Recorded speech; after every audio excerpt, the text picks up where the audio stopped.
Bonjour tout le monde, bonjour. Alors voilà, j'ai envie aujourd'hui de vous partager je ne trouve pas de sens à ce qui m'arrive.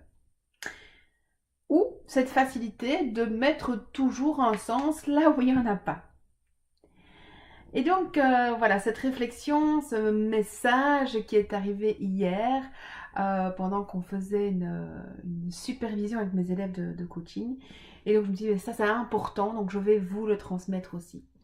Alors, ce qui se passe, c'est que quand il nous arrive un truc, on a tendance à tout de suite rentrer dans la victimisation. C'est-à-dire, mais pourquoi est-ce que je vis ça? Tu vois, j'ai pas de chance, c'est toujours la même chose, c'est à moi, etc. Alors, la victimisation, c'est la manière dont vous allez vivre les choses. Bien sûr que quand on vit un décès, une chose difficile, etc., il y a de quoi dire ça va pas, qu'est-ce qui se passe, pleurer, etc.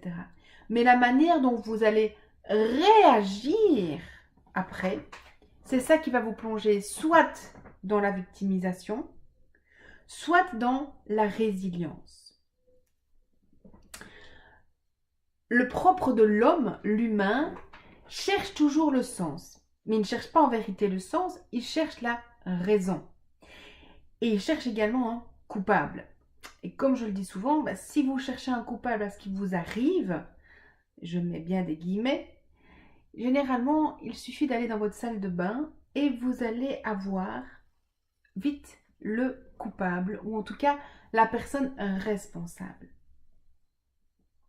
Et je dis bien que je ne parle pas de manière générale, mais vraiment en globalité, mais il y a des événements comme des décès d'enfants, les viols, etc. Il y a quand même à mettre des guillemets. Hein. Je ne dis pas que tout arrive dans ce sens-là. Par contre, l'humain cherche souvent des coupables, une raison, il ne comprend pas ce qui se passe, etc. Et donc, la raison, elle vient nourrir le mental.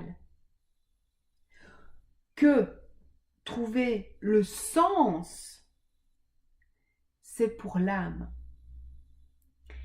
Le sens, on n'a pas de sens à ce qui arrive tout de suite. Pour découvrir le sens de ce que nous avons vécu, il y a un temps d'intégration. Et souvent, ce temps d'intégration correspond à la phase de deuil de l'événement, de l'expérience. Alors parfois, une phase de deuil dure 2 jours parce que c'est pas un décès. C'est une aventure, une expérience, un truc qui nous tombe dessus. Ça peut prendre parfois 2 heures. Et selon l'événement, l'expérience, le sens va arriver peut-être quelques années plus tard. Et c'est là où on perd notre humanité. C'est-à-dire qu'on cherche absolument un coupable extérieur, on cherche toujours à trouver une raison pour venir nourrir notre mental. Exemple, dans une de mes élèves, elle me disait « Je suis au chômage depuis quelques temps et j'avais vraiment besoin de ça parce que j'ai besoin de me reposer. Elle a vécu des choses difficiles et j'entends vraiment que c'était important pour elle. Ça fait 2 fois qu'on lui propose un job et donc elle est super contente. Les 2 fois elle y va, tombe malade. Elle tombe malade dans la semaine où elle commence. Évidemment, ça passe pas au niveau du travail. Et donc tout de suite, son mental lui dit « Tu vois, tu ne dois pas travailler. » C'est un message de l'univers qui dit « Tu ne dois pas travailler. » Or, deuxième façon de voir les choses, c'est aussi peut-être que votre inconscient, aidé de votre mental, est en train de répondre à une croyance qui est là. Et donc peut-être que inconsciemment, vibratoirement, vous allez créer, donc pas de façon volontaire, hein, on entend bien, vous n'avez pas levé en m'entendant « Tiens, aujourd'hui je vais me rendre malade comme ça hein, », donc on n'est pas du tout là-dedans. Et donc vous allez en fait provoquer cette maladie par peur, par stress, quelle que soit la raison. Et votre mental il dit « Tu vois, tu ne devais pas aller travailler. Faut plus travailler, ça c'est pas pour toi. » Et donc, en fait, la manière dont vous allez interpréter ce que vous vivez, les signes, eh bien, va donner soit réponse à votre mental, et donc toutes les croyances qui vont avec. Je suis nulle, je ne suis pas assez bien, je ne me mérite pas, nanani, nanana. Soit vous l'interprétez d'une autre manière qui est dans le sens et donc avec votre âme. Et là, vous êtes dans la résilience et vous allez pouvoir utiliser ça et en faire quelque chose. Et c'est ce que l'humain a parfois difficile à faire. Donc, c'est pour ça qu'on rentre parfois dans un état de victimisation. Donc, ce qu'il faut vous rappeler aussi, c'est que la qualité de vos réponses dépend de la qualité des questions. Donc, quand vous vous posez des questions qui vont d'office donner une réponse dans le sens du mental, ah ben tu vois, hein, pourquoi est-ce que je suis malade alors que justement, j'ai un chouette job? Parce que je ne mérite pas un chouette job, parce que je suis pas assez bien, parce que je ne mérite que d'être au chômage. Voilà. Quelles que soient les raisons qui vont être là, selon la question que vous allez poser, évidemment, vous allez avoir une réponse qui va venir valider votre mental ou renforcer votre âme. Donc ça, c'est vraiment tout le sens que vous pouvez avoir. Donc, si tout dépend de la qualité de nos questions, eh bien, quand il nous arrive un truc, une aventure, une expérience, une difficulté, un drame, d'abord, il faut se laisser vivre les choses. Et la première question, c'est qu'est-ce qui arrive exactement? Et le nommer. Pouvoir dire les choses, voire l'écrire, va vous mettre dans la réalité. Alors ça peut faire encore plus mal dans un premier temps, mais c'est ça qui va vous permettre aussi de rentrer déjà en guérison. Quand on a nommé, quand on sait ce qui arrive, clairement,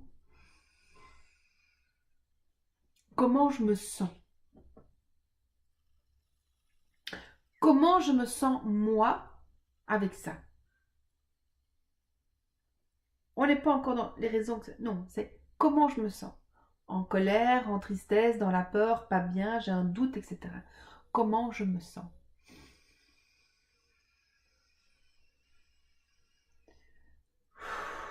Et on s'écoute.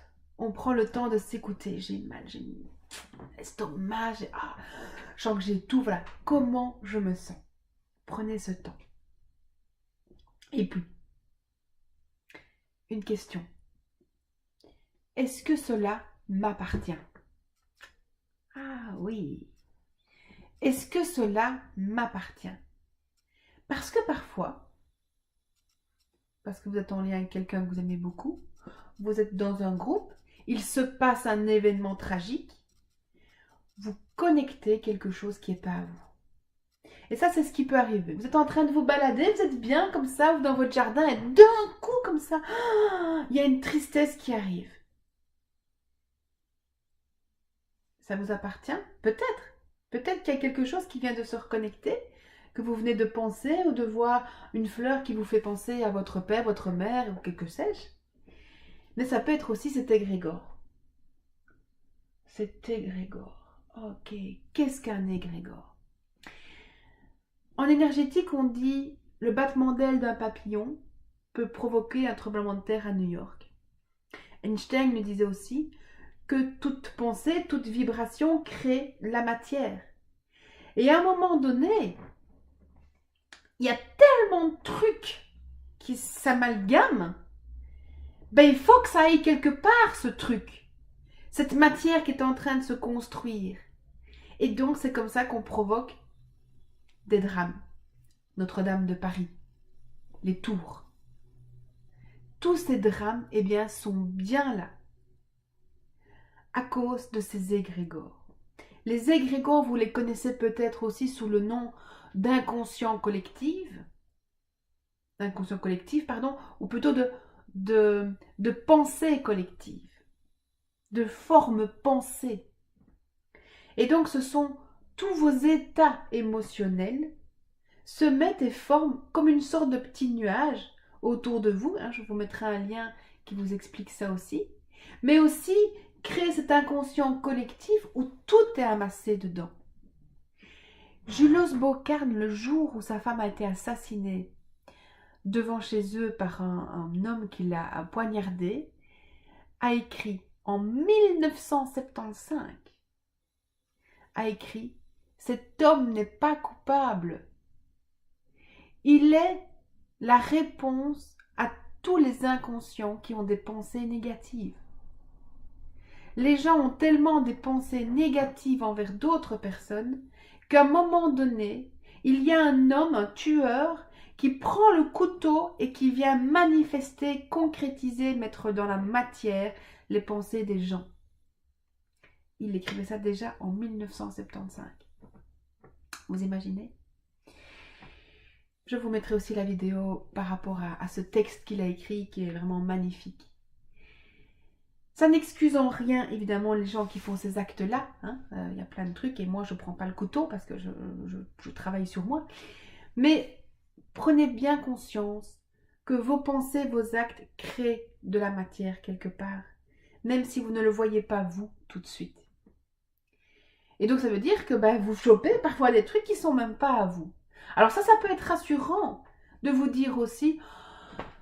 c'est pas toujours moi qui vais pas bien, quoi. Parce que ça aussi, parfois on dit, il y a toujours un truc qui va pas dans ma vie. Mais peut-être parfois, c'est pas juste votre faute, c'est pas juste vous. C'est juste vous qui êtes hyper sensible, qui êtes des hauts potentiels émotionnels, énergétiques. Et donc, vous chopez les trucs des autres. Bon, alors, ok. Donc, 1, qu'est-ce qui m'arrive? 2, comment je me sens? Est-ce que c'est à moi? Qu'est-ce que j'en fais maintenant? Et là, il y a tout le travail qui se met en place. D'abord, qu'est-ce que j'en fais? Soit je continue à faire ma victime et je fais « Oh, oui, voilà, regarde, c'est encore à moi que ça arrive. » Et je me nourris de ça. Et c'est ok, non jugement. Il y a juste que, rappelez-vous vos vibrations. Je viens d'expliquer avec les égrégores. Donc, plus vous êtes dans la victimisation, plus vous allez attirer à vous des problèmes. Il faut bien renforcer cette victimisation. Soit on le nettoie. Et donc, comment on nettoie? Eh bien, notamment avec les vidéos que vous faites. Tout ça, vous nettoyez en partie les petites choses. Et en plus, il y a plein d'autres thérapies qui vous permettent de nettoyer physiquement, mentalement, émotionnellement. Donc, tout est là. Vous pouvez vraiment trouver, selon vos perceptions, la technique qui va vous aider à nettoyer. Soit vous faites aussi l'autruche où je me cache, il n'y a rien qui se passe. Non, je n'ai rien vu. Non, je vais bien. Ça, on met le couvercle et donc ça crée la marmite. Ça peut créer une maladie physique. Mais de nouveau, on est encore dans ce système d'égrégore. Il y a quelque chose là, il y a une vibration dans le fond qui est en train de macérer. Qu'est-ce que j'en fais? Qu'est-ce que j'en fais? Couvercle, je vois pas. Mais donc ça, cette vibration va attirer tel un aimant les autres vibrations.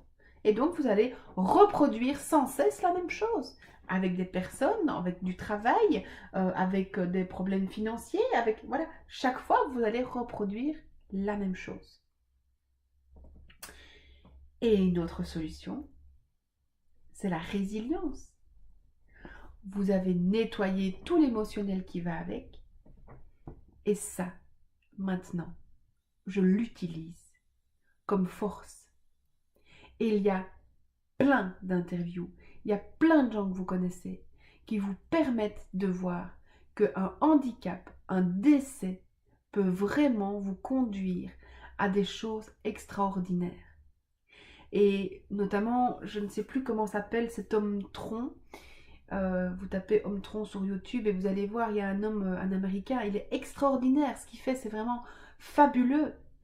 Je pense aussi, nous, ici en Belgique, avec Julie et Mélissa, et les parents qui ont créé des fondations et qui décident d'utiliser cet événement tragique pour l'humanité et pour ne plus que ça se produise. La marche blanche, toutes ces communautés qui se sont mises en place.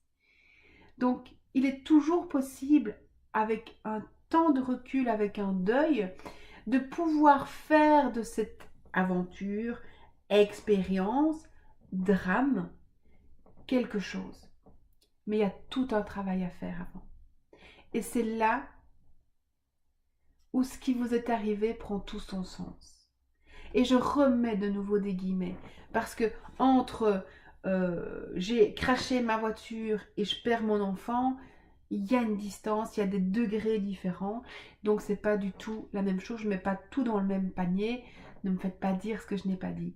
Mais en tout cas, je voulais faire cette vidéo pour vous aider d'abord à rebondir et à parfois donner un sens à ce que vous vivez plutôt que de rentrer dans ce système de victimisation. C'était le message du moment. Merci à vous, j'espère que vous allez bien, que vous allez pouvoir identifier maintenant tout ce qui est là et donc à vous poser ces 4 questions, d'utiliser les ressources qui sont là aussi. Moi je vous dis à tout bientôt.